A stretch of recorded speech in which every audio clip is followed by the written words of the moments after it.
welcome to episode 1604 of Hard Factor. It is Monday, December 9th, 2024. Thank you for cheating on the news with us.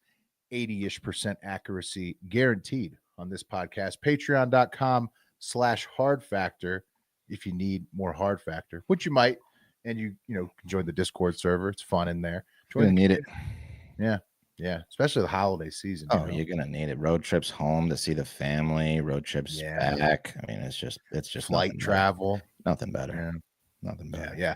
The Discord can help you fill the time, and the bonus podcast as well, obviously. Yeah. But today on the news, what we're talking about, a sleazy Canadian lawyer and fools in schools with Wes. Yeah, this guy. It's relatable. Okay. Sleazy in a relatable way. Yeah, the things he was into, very relatable. How far he took it was aggressive, but not as relatable. Not as relatable.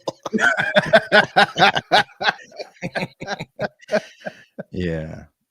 And then the fools in schools. I'm looking forward to hearing your take, because you've got a little girl that's getting close to this age, and I would love to see if what happened to these kids happened to your daughter, if anyone would survive.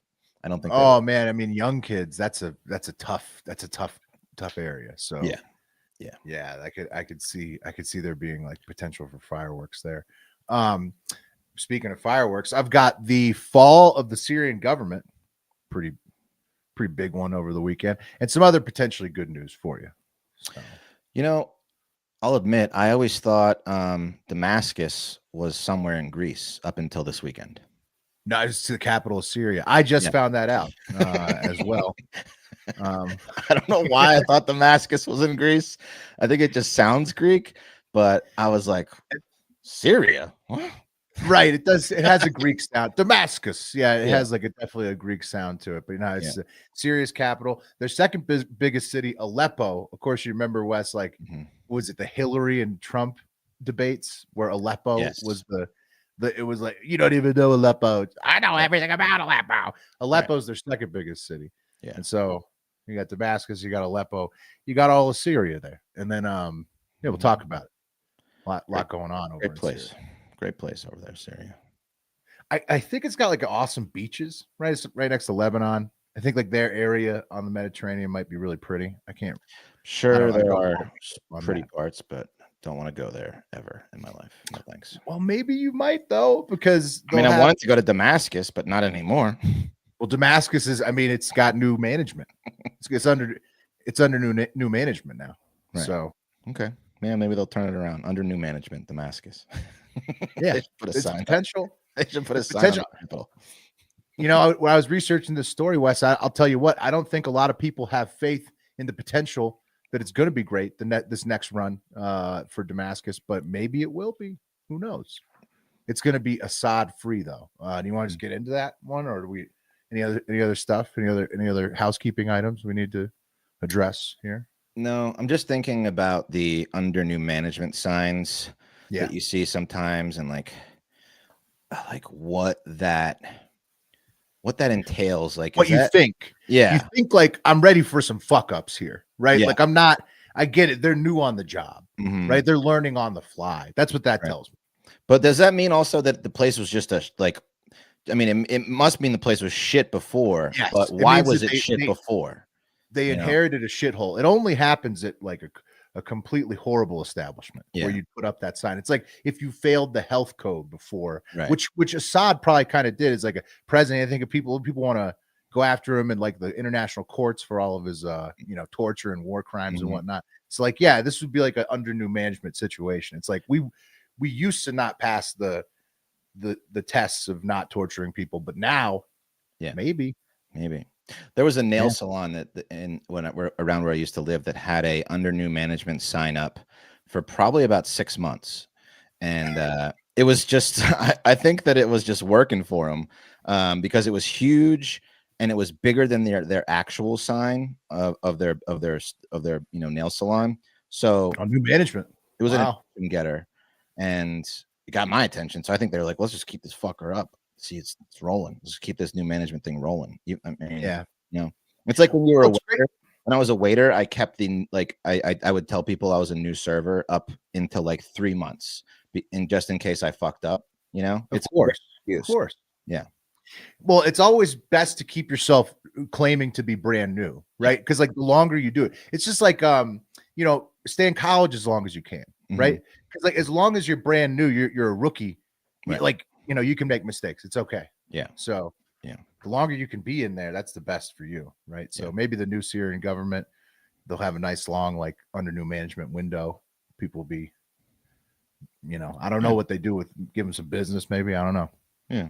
Is Syria, are they Islamic a majority, or what's their? I would assume, big time. It's in the Middle East, It's right there between Turkey and Lebanon, I think. Is under new management mean like under Sharia law now over there? Well, if that's the thing, Wes. So let's get into it. Yeah. Okay. All right. It could. We don't know yet, but you got to keep your options open here. Okay. It is the Middle East after all. So yeah, I mean, it could happen. Hey, by the way, Pepper Life Adventures comments in the live chat. Been cutting back on the drinking, so I'm still sober enough to partake in the live feed. Love you guys. Way to go, Pepper. It's good. It's good for your health. There you go. Yeah. Okay. On to Syria. Now former president. This is the guy who was in charge, Wes. Bashar Assad. He's the lanky man. Look at him. He's 6'9". Yeah, he looks. I think he's like a normal height, but he looks 6'9". He looks so 6'9". Right. Yeah. So he's a freak when you look at him. I mean, he just like has the look of tallest man on earth, but I think he's like maybe like 6'1". He looks like the Syrian basketball national team head coach. Right. Yeah. You would think he's talking about the triangle offense right there, but no, he's talking about torturing political opponents. Yeah. Okay. Nice. That's kind of his thing. Okay. So Bashar Assad, that's him. He fled the country to Moscow on Sunday night after presiding over a 14-year-long civil war where he tried to maintain the control of Syria, about a country of about 23 million, with the backing from Iran and Russia. So those are his main homeboys, is like the Ayatollah and Vlad Putin. That's a task, trying to wrangle a 14-year civil war in Syria. That'll put some gray hairs on you. Surprisingly, this guy keeps his jet black hair going. I don't know how he does it. Yeah, that's whores. That's all the whores you can handle. Right there. Right. A lot of releases, a lot of stress release. Yeah. So he took over, and he's been doing it since he's young. So maybe that helps him. He took over in 2000 when he was 34 years old, and now he's 59 years old, and he's been forcibly kicked out of his home country, where he oversaw a civil war that killed nearly 500,000 Syrians and displaced at least 10 million others. So basically, like, if you've been in Syria for this last 14 years, it's not been great, because Bashar Assad is, he's been civil warring with. Well, that's why there's so many refugees fleeing, and and other, I mean, a lot of people fled. So yeah, it's like half the country either had to move, and then the unlucky few like got killed, like 5%. How he lost power, though, it's pretty interesting. Opposition groups in northwest Syria came together to launch a surprise attack to quickly take the country, and it worked, which is like, they started on November 27th, so it's been like less than 2 weeks, and they already took the country. Iran has their hands full with helping Hamas, and Russia is busy in Ukraine. So instead of like military backing Assad would normally get when he called, Daddy Vladdy on the phone and said, "Hey, I'm under attack again. Civil war is not going great." This time, when his capital city of Damascus fell, all he got was a plane ride and an offer for political asylum from Vladimir, which he took. So yeah, he's gone. Assad is now in Moscow, and he's a political refugee there for being a dictator. Yeah. I mean, lucky, they don't always get out, but right. Yeah. He's having definitely more prostitutes, caviar prostitutes, the Russian double right there. Yeah. Vodka, that's in the triple. Really. He's okay. He's doing fine. Yeah. He is doing fine, but hopefully the country of Syria is doing fine as well. It's the first time in 53 years That's a long time. That Syria hasn't been controlled by an Assad. So this guy's dad was the dictator before him, Lieutenant General something, Assad, L something, whatever. And now the main rebel group, Hayat Tahrir al-Sham, HTS, that's like the main group that basically took Syria back over. They're led by this dude, Abu Muhammad al-Jalani. Abu Muhammad al-Jalani. So that's the head of HTS, like the main rebel group that took Syria back, or toppled the government. And then they're backed by Turkish, like a lot of Turkish financial backers and other groups. And there's a bunch of other anti-Assad groups who, now they together they did this like surprise offensive. They took all the cities, and now they have a chance to make a new government that's hopefully not a 53-year-long brutal dictatorship like the last. So now they're just riding around in Toyota Tacomas, firing machine guns Hilux, in the air. Toyota Hilux, please. Okay, yes, sorry. Yeah. Yes, yeah, probably AKs, probably some Hilux and AKs, the classic. Looks like a real feminist, this guy. Yes, Abu definitely has the look of an Islamic fundamentalist for sure. I think it's got a lot of people thinking that, like maybe the power vacuum goes the way of the Taliban in this situation. Who knows? But maybe not, because like Turkey, a lot of their backers are like Turkish and whatnot. So I don't know how extreme, like religious the new government. Judging by the pictures, I'm gonna say pretty extreme. I mean, Abu sets the tone, and you got to say the tone is women can't drive. Yeah, I mean, they're all wearing, you can only see their eyes as soldiers, and that means they're going to commit atrocities probably. So, yeah.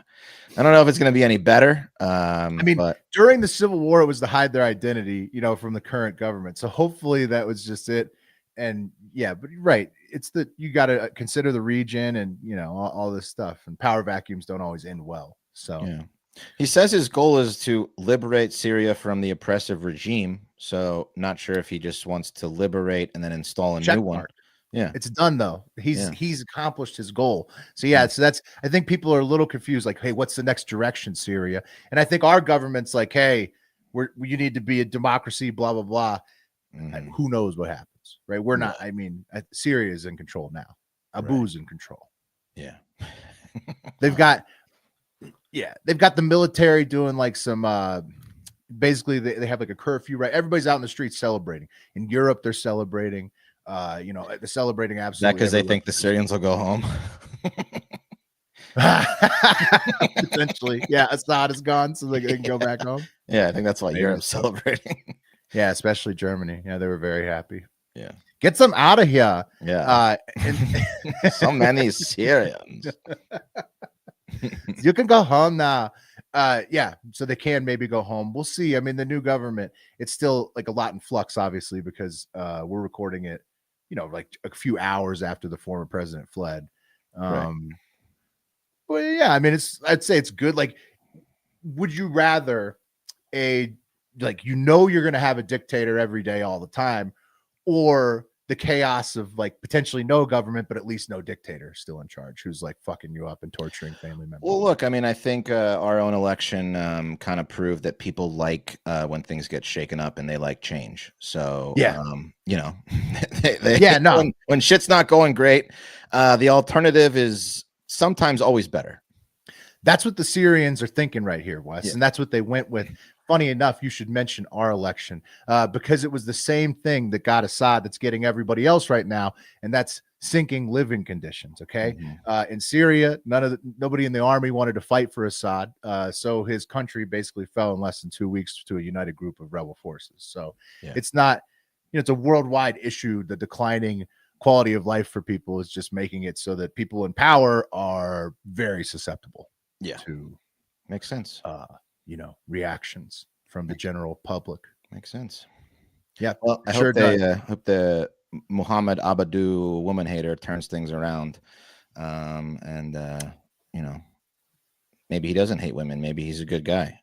Me too. Yeah. Maybe it's just like he wears the look of the fundamentalist to connect with them, but really he's going to connect everybody and be fair to everybody. Yeah. And this is just to fit in the whole he jihadist motif. Doesn't look like power will corrupt him at all. Not at all. No. Not and that's not an area where that can happen anyways, the Middle East. Look, okay, so it's just, everything's on the level.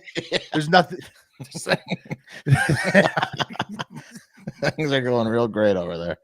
Yeah, it's all good news. It's great news. Yeah, it's great news. Okay, good. The best news. Certainly, it can't go bad. No chance. No chance it can go bad. Also, you know what else cannot go bad this holiday season?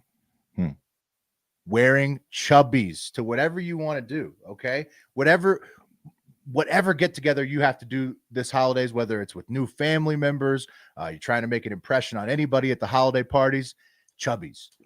For me, I would suggest the everywhere pants and the flannel overshirt. Those are the main two that are going to get the job done this holiday season. But you can wear whatever you want from Chubbies because they've got looks for every style, every body type, from smaller dudes to bigger dudes. They got you covered. My closet go-to lately has been the Chubbies everywhere pants, lightweight and durable, ready for whatever. The pants and the shorts, the everywheres. It's the best of it. It's best in the biz. It's basically like you're naked, except you look like you're wearing extremely expensive, nice slacks. The technology is incredible. I wore my fleece to my wedding this weekend, and the photographer was some big shot, and he was wearing a tuxedo, and God, did he look miserable. And I was just like, I thought I looked better, and I knew I was more comfortable. So, what an idiot.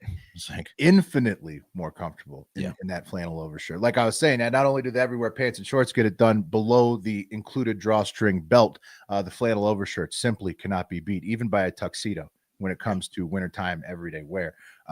Simply the best. Are you spending the holidays with your partner's new family, want to make a good impression? Well, you can make a great first impression with Chubbies. Chubbies is perfect for nailing that holiday look while keeping things relaxed and fun. From family dinners to holiday parties, Chubbies has you covered so you can focus on being yourself and letting the good vibes roll. I've been wearing their flannel overshirt every chance I could possibly get this winter, and it's in the laundry because of that. But guess what? It's all I asked for Christmas, so I got more coming. So I can wear them every day after Christmas. It's that good. That's the reason I asked for. It's the only thing I asked for this holiday season. Check out their website for their best deals of the year. Folks, for a limited time, our friends at Chubbies are giving our listeners 20% off with the promo code HARDFactor20 at checkout at chubbiesshorts.com. That's 20% off your order with promo code HARDFactor20. Support our show and tell them we sent you this holiday season. Gift yourself and your loved ones Chubbies. Again, that's 20% off with promo code HARDFactor20 at chubbiesshorts.com. 2 S's in a row right there. chubbiesshorts.com. Yeah. Great stuff. Yeah. All right, let's talk about this lawyer. Have you ever had to hire a lawyer, Will, like for any reason?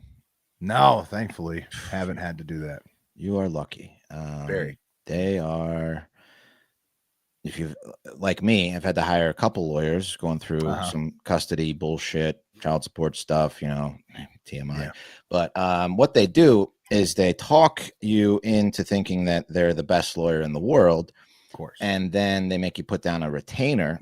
And that way they can nickel and dime you every time their paralegal does something that they're supposed to do. Yes. And then they bill you as if they've done it themselves at the highest rate. That's 200. That's $200. Yeah. Yeah. That's $200. This phone call, 15 minutes, I'm billing you. That's what my last lawyer did. He was a real scumbag. When I put my retainer down, it was in like cash, like a debit card payment. But for other lawyers, like I guess one Alberta, Canada lawyer, I guess his law firm just takes clients' credit cards and then you have it on file for when the original retainer dries up, and then they just bill you when it's time to bill you to fuck you over. Never know how high the bill's going to get. You need access to the whole card. Yeah. And let me tell you, they always need more. Your retainer is never enough. Let me just tell you that. Well, they always find the hours, like you're saying, right? There's always a couple minutes here and there, a couple seconds there. Yeah. Where you can put together a nice invoice. Yeah. And I'll tell you, the only time you can get a hold of these fuckers is when they want to be paid. If they need to be paid, they are right there for you. But the second you need something, no, they can't be found. Anyway, a lawyer. Hey, that's good to know though going in. So you have to arrange it so that your payments are due like 1 week before you need something from them. Yeah. I mean, my advice is read reviews. Like I didn't, and I became one of the bad reviews. I became exactly what many of the bad reviews said. 500th 1-star review. Yeah. He's gonna do this and this and this, and I just didn't read them. Now, a lawyer nickel and diming you for their bullshit time is frustrating enough, but one client must have been absolutely, or many clients must have been absolutely outraged at this Alberta lawyer named Zukraf Baig. Here he is. Zukraf. Whoa. Zukraf or Zakrif. I don't know his name. Anyway, there he is. He's in a tux, looking like a schmo. Yeah. And they found out that Zukraf had charged their on-file credit card for over $10,000 in order to fuel his online porn addiction. So, yes, yeah. Zukraf, dude, that is a bad porn addiction. You're gonna get caught. It's real bad. Yeah. I mean, can you imagine? You think that they're taking care of your case, and in the meantime, Zukraf is charging $10,000 to your credit card so he can jerk off. I mean, that's a tough realization. That is so tough, but it's an amount that Zukraf must know. I mean, he must know that he's not going to get away with it. He doesn't care. No, he was, as you'll hear, he was out of control. By his own admission, he was out of control. So a little bit. Yeah, he's 40. He joined the bar in 2015, and he started practicing in Calgary. This isn't the first time this guy's done something like this. This guy is a menace in the law firms that he goes to. So he was fired from this Calgary office for poor performance stemming from his cocaine and alcohol use. Okay. Now, I was thinking about it. I was like, I don't want my lawyer to be a drunk, but I don't mind if my lawyer takes a few toots during the day to get things done. I really don't. The problem is they often go hand in hand, right? Yeah. That's the one issue with that one. It's like you're talking about a unicorn, the person that never has a drink but is on cocaine all the time. That's like it is a rare breed. It is. It is rare. Yeah. But when you can find them, they get things done. Lawyer. Yeah, they get things done. You don't want to wrangle with them. Up at all hours. Yeah. So his next law job lasted only a few months because he exhausted a $50,000 line of credit. I guess his own line of credit, funding his addictions. Now, this was on everyone knew about this. Like this is like something that everyone knew about. He's like, all right, law firm, I'm gonna go ahead and forward myself $50K in checks because I got a party. Okay. Yeah. You know, I gotta get things done. I gotta be a piece of shit. So then a small firm in Fort McMurray, Flett Manning Moore, eventually offered him a job practicing family law.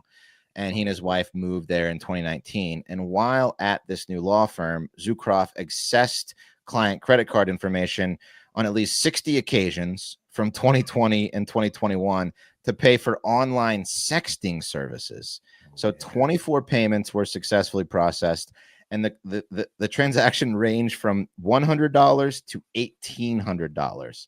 So I don't know. What a text thread that must have been. The $1,800. I know. Text. He's just like doing rails and then sexting with somebody.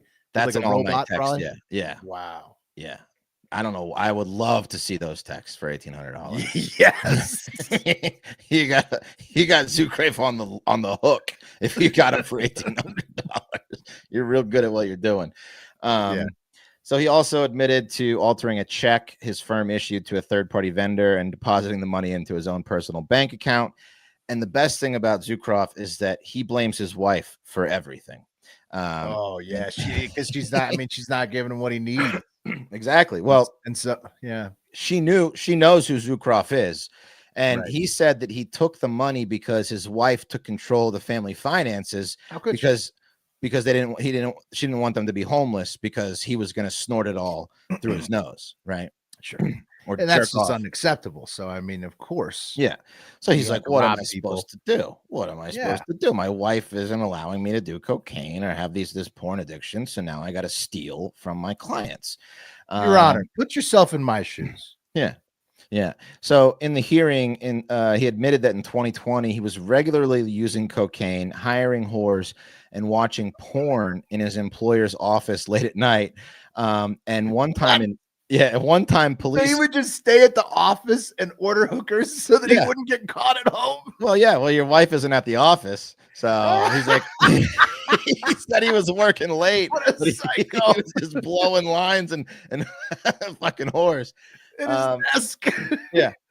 So one time police confronted him because he was spotted walking around the office after hours in his underwear, and he'd lie. They said he was either lied or was deceptive with both police and his boss, making up a story to hide his activities. Now, eventually, Zukrov's uncle contacted the Alberta Lawyers Assistance Society and asked for help. He was like, look, my nephew is an addict. I need help. So Zukrov agreed to go. But if you've ever been to rehab or anything like that, you know that if you're forced to go to rehab, generally doesn't work. You gotta kind of want it yourself. You're quitting right away, right? Yeah. If you're forced to go and you're not ready to quit, chances aren't really good for you. So, but in the treatment, he made no mention that he was also deeply addicted to porn. They were like, anything else you want to share, Zukrov? And he was like, nope, just booze and coke for me. Nothing comes to mind. He's like what? So he completed the program, returned to work, but then, of course, immediately resumed his porn consumption, and within a few months was back to the booze and the cocaine, and then credit cards. So, now as a menace, he's a menace. So he was disbarred, and they found that, quote, he felt that he needed to watch live pornography. This is what Zukrov said, and to consume cocaine at the same time to heighten his experience. And I can't argue with that. I understand. Sure. Yeah. I mean, I understand. Logistically. Yeah. He's like, listen, I'm going to put it to you straight. Put it to you real straight. Coke and porn, great combination. And he was testified that he was willing to do whatever it took in order to watch the live camera pornography. So he's just there on live cam, snorting lines and stealing credit cards. And, he's like, I'll do that's, yeah. If that's your thing, I mean, every night is a big night. I mean, you can go as hard as you want. I mean, it's just you out there. It's only Zukrov can stand in his own way in that one. Endless money. You've got access to these credit cards. This is like, oh, this one must be for porn. This one is for coke. This one's for whores. I mean, just it's like, so they disbarred him eventually, finally, and they ordered him to pay $20,000 in legal fees should he ever seek to reinstatement. And they notified him that he could be charged with criminal offenses, including credit card theft, forgery, and nothing. It sounds like he just got disbarred, and I think I guess the firm repaid the client, so that was all good. Like, just like Zukrov is like thinking to himself, like, worth it, probably. Yeah. Well, I'll just go do Uber and continue my cocaine and whore addiction. Well, he can just go to a different place, right? Why doesn't he just like he has his law degree? He's just going to keep like trying to do law somewhere else. Well, he has to, not in Canada. He has to. I don't know if he has to. He was disbarred, but I mean, he's got a really hot wife. Act like Zukrov doesn't want to go do law in Thailand. You know what I mean? Yeah. Zukrov, that's where he's eventually going to go, is like Bangladesh, Thailand, somewhere with unlimited prostitutes. Yeah. I mean, that's where he belongs. That's where the guy like Zukrov belongs. Yeah, he'd be a whiz lawyer. He'd be the country's biggest lawyer in no time. So be careful who you hire out there. You might get Zukrov, and your retainer goes up someone's nose. Dude, my lawyer was such a scumbag. He had this like young like paralegal, like this real hot chick, and like if you read his reviews, everyone says the same thing. It's like, this idiot fucking hot chick was always there, and I don't know what she did, but he was always like, I mean, probably yeah. I mean, he was just a god. You could. He's a character. He's a character. That my lawyer. What a piece of shit. Oh, you meet Alice out front? Yeah. Yeah. I mean, you walk in and she takes you to the meeting room. You're like, I can see myself being this guy's client. No problem.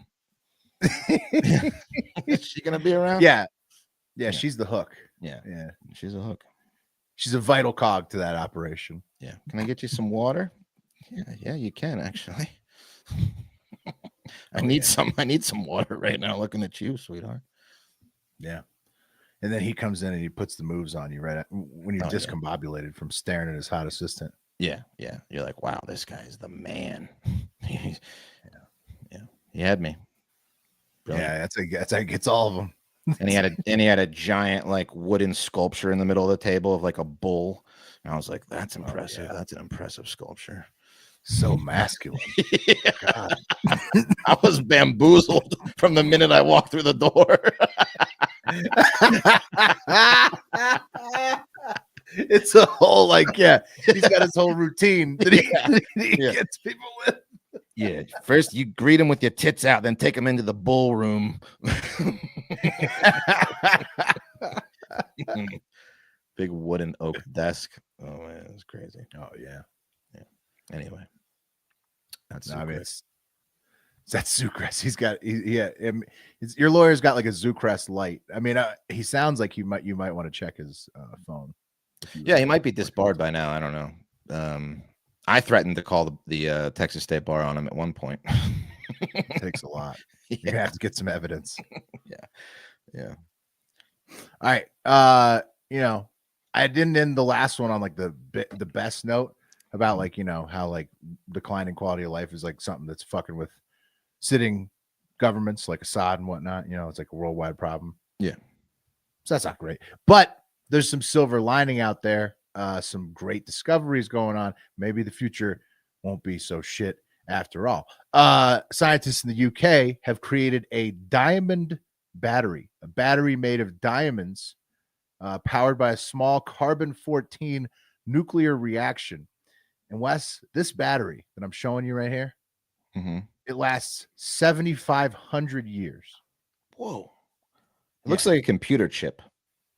Yeah, but it's like a battery that you put onto something. Like it would power it for 7,500 years, and you like build it into it. Yeah. Damn. Yeah. Damn. How expensive is it though? Like $1 trillion? Well, it's made with lab-grown diamonds, and expensive. It's going to be expensive, but still, I mean, it's cool it exists. 7,500 years. What if lab-grown diamonds were someday super fucking cheap? And then this thing, because the other product that's in it is a byproduct of nuclear fission. So they're using like trash, nuclear trash, and lab-grown diamonds. Yeah. And you put that together, you get a limitless battery, 7,500 years. How do you feel about lab-grown diamonds? Like guys that get their women lab-grown diamonds as like for engagement. Cheating. It's cheating, but it's fair play because they're supposedly like good now, right? So like, no, they're perfect. They look better, I mean, you can get a diamond that looks way better than what you're going to pay for a real diamond, and I mean, no one on the street will know. You'll know that you're a cheap piece of shit, and you can maybe fool your future wife with it. But I mean, I don't know. I'm kind of like, I'm okay with it if somebody wants to do it. I wouldn't pass judgment on a lab-grown diamond.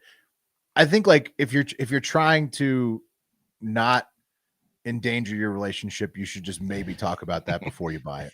Yeah. It's kind of funny though, because for like a woman to be like, I want a real mind. I want a child to have gotten my diamond. I guarantee you, there's a lot of chicks that are feeling that way. Yeah, I want a blood diamond. If it's not mined by somebody in the Congo, I do not want that fucking diamond. I mean, I get it. Yeah, it's because you'll be looked down upon by the other women. That's the biggest thing. It's like, oh, you don't have a real diamond? Like, fuck you. 2 carats, but it's lab grown, huh? Yeah, I heard her diamond is heavy and real. It's lab grown. Yeah. Well, I hope that those lab grown diamonds get cheaper and cheaper because I want unlimited batteries. I want batteries that last 8,000 years. That's great. I'm surprised they let this technology out because that can't be good for other companies that want to want to charge you for power. and shit like that. I mean, you know. Well, yeah, I think it was like a university lab, I think, that discovered it, but it's like for this company. I guess it's NDB, Diamond Battery, something Diamond Battery. Yeah, in England. Yeah, so sweet. I mean, hopefully we can all get Diamond batteries one day. Put and on top of every phone, you know, exactly, just build it in, put it in the cell phone. We'd never have to charge it. And on top of everlasting Diamond batteries, new ethanol fuel cell breakthroughs in the last year are leading to major car companies considering moonshine ethanol as a valid potential alternative energy source for cars to fossil fuels, along with electric and hydrogen, which is bad news for DUI rates, but good news for humans, right? Yeah. Man, I love moonshine. Is so good. Remember that shit we had in Charlottesville, that apple moonshine that dude made? Oh, when it's been like treated with the flavors, it's incredible. Oh my God. It was unbelievably good. Apple, cherry. Yeah, there's some great moonshines out there. But soon you could potentially pour that straight into your car. I think that's how that works, and you could drive it. Because ethanol is booze, right? That's booze, that's alcohol. Yeah. I mean, right. Similar. Something to fire up and combust the pistons and create combustion, I guess. Anything that you can do that with can work. So I don't know the specifics, but yeah, I'm pretty sure it's ethanol. Yep, ethanol is found in alcoholic beverages and is the only type of alcohol intended for consumption. So yeah, these engines that they're building, and Toyota, this is a Toyota prototype that I'm showing you. They're literally planning. They're like thinking, hey, maybe we can run these cars on booze. So, hey, then now will you be able to go like fill up your car and fill up a jug at the same time? That would be cool. Well, there would be ethanol pumps. So yeah, you would have moonshine pumps literally that you would need. Yes. Yeah, dude. Yeah, it's all you could put it in a gas can and still drink it. Like, it doesn't mean that would be real crazy. That's what I'm saying. There's gonna be a lot of it's gonna change things. Yeah, we'll change things. All right. You get like an apple additive in there. They'll put something in it to make it so people can't drink it. Because otherwise you'd have every homeless guy just running to the pump and like putting it in his mouth. Let me get $1 for the pump. It'd just be putting his mouth on it. Yeah, like directly drinking it straight from the nozzle. I mean, they're gonna have to put something that kills you, otherwise people will still do that. I mean, absolutely. People will drink mouthwash in desperate situations. They'll drink rubbing alcohol in desperate situations. I mean, a real bad alcoholic will drink that shit unless they know it's immediately going to kill them. Yeah. No, the chat agrees. Tony says moonshine pump sounds like a central PA issue. Yeah. And Jared Lindsay says people will be sucking the pump. They will be. Yeah, they will be. Be awesome. But Pepper clears up. You can't drink E85. Yes, not E85 gas. They're thinking that they could put pure ethanol gasoline, not gasoline, just ethanol into the the prototypical engines are that the idea is literally you dump moonshine in here. And you could, it's like we're like in Back to the Future. It's pretty cool. I mean, that'll be hilarious. But yeah, they got to put something that's going to kill homeless people. Yeah, 100%. Bottom line, 100. Keep a little gas in there. Just keep it. People dropping dead at the pump every day. All right. Anything else on that, or no? That's it. Okay, that's my little good news. That is good news. Yeah. Can't wait. Endless batteries and moonshine at the pump. Yeah. All right. What grade is, or what, like, where in the school system is your daughter? She like preschool, kindergarten? Preschool. Okay. Preschool, like preschool, like pre-preschool. Okay. Still has a year or two of preschool left. Okay, cool. So I got a fools that work in schools from Conroe ISD. I guess it's Houston, Texas.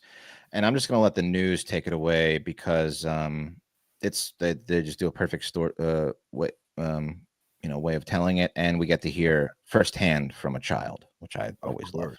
Conroe ISD parents are outraged after receiving a message that their children lost their privilege to use the restroom. Yeah, they say several of those first grade students ended up using the restroom on themselves. Tonight, we are hearing from one of the children who was inside the classroom in an interview that you will see only on 2 tonight.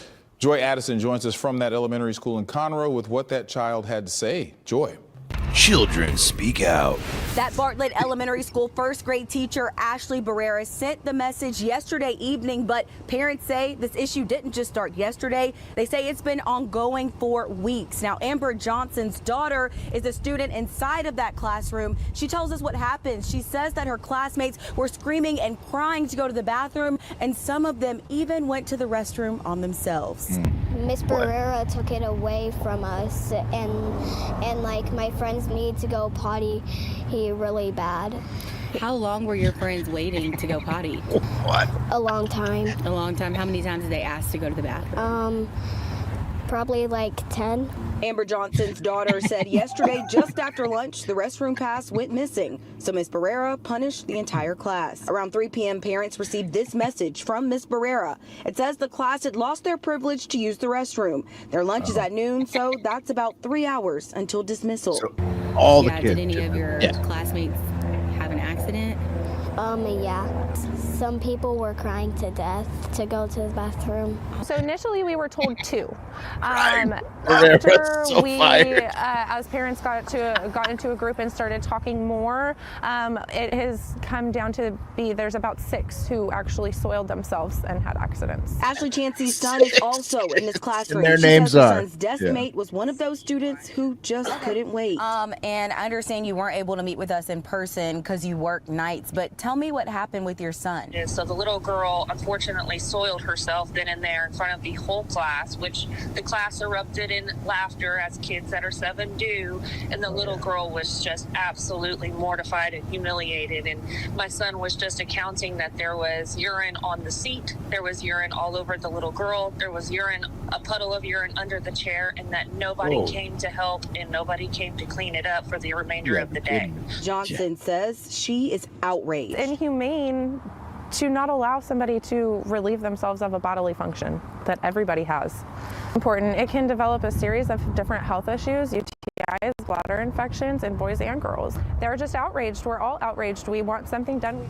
I did reach out to Conroe ISD, and they sent me a statement saying that Miss Barrera is out on leave until they finish their investigation. Now, Miss Chancey says that she was told by school administrators that there was a second teacher in the classroom. I reached back out to Conroe ISD, but they said they cannot confirm this.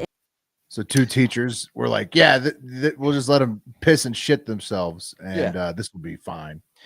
I mean, don't after like the first one pisses themselves, you're like, this is the bad idea. Maybe we should let.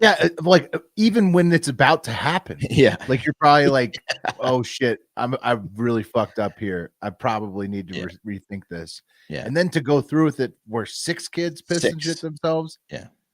I mean, it's just, you're a psycho. You cannot be a teacher. Yeah. No. Yeah. She's not coming back. There's no way. I mean, what would you do if you found out that this is first grade? I wouldn't hit a woman teacher, but I wouldn't be surprised if some of the moms fought her. Yeah. I mean, like that's absurd. This is lawsuits. I mean, Conroe ISD is for sure. Like, what if your kid? What if one of the kids gets if one of the kids gets a UTI or gets any type of like infection or something in their crotch, like they can easily sue the school. Yeah. And now there's 6 kids in there that have poop nicknames or pee nicknames. They could probably just sue just for the emotional distress. Yeah. It's crazy. I mean, it's crazy that any teacher would do this. 2 in the classroom is nuts. 2 idiots running this first grade classroom. It's complete morons. 6 kids, and they were just not having it. Like, nope, all of you are gonna have to piss yourselves. I mean, do you think at any point the two women, or if it's not a woman, like the 2 teachers were like, hey, maybe, do you think maybe we should let them pee in the toilet now that they've 4 or 5 times? Like, do you think that there was ever that moment? Or did they just like stick with the plan? Like, we're going to fucking torture these students. Clearly, they just stuck with the plan. They're like, I think we might get fired for this. You know, like, I mean, right, that never crossed their mind. How do you not think that like this is gonna get like ruin your career? Like letting 6 kids piss and shit themselves, or I mean, I don't know if anyone shit themselves, maybe. I mean, but yeah, it's crazy. It's crazy. Ooh, you know, one kid shit themselves and they've got the worst nickname for the rest of their life. Oh yeah, if you shit yourself in elementary school, you're done. It sticks with you. Yeah. One kid shit themselves and their life changed forever that day. Yeah. Yep. So there you have it. Just the people running our educating our kids out there. Fools in schools. Damn these fools in schools, Wes. This Barrera is fired. Oh man. Anyway, that's the show. Unless we got anything else, I think that's the show. That's it. It's our topics for today. Yeah. Well, thank you for tuning in with Will and I on this special 2-man. We'll be back with you tomorrow. But until then, we love you. Have a great fucking day.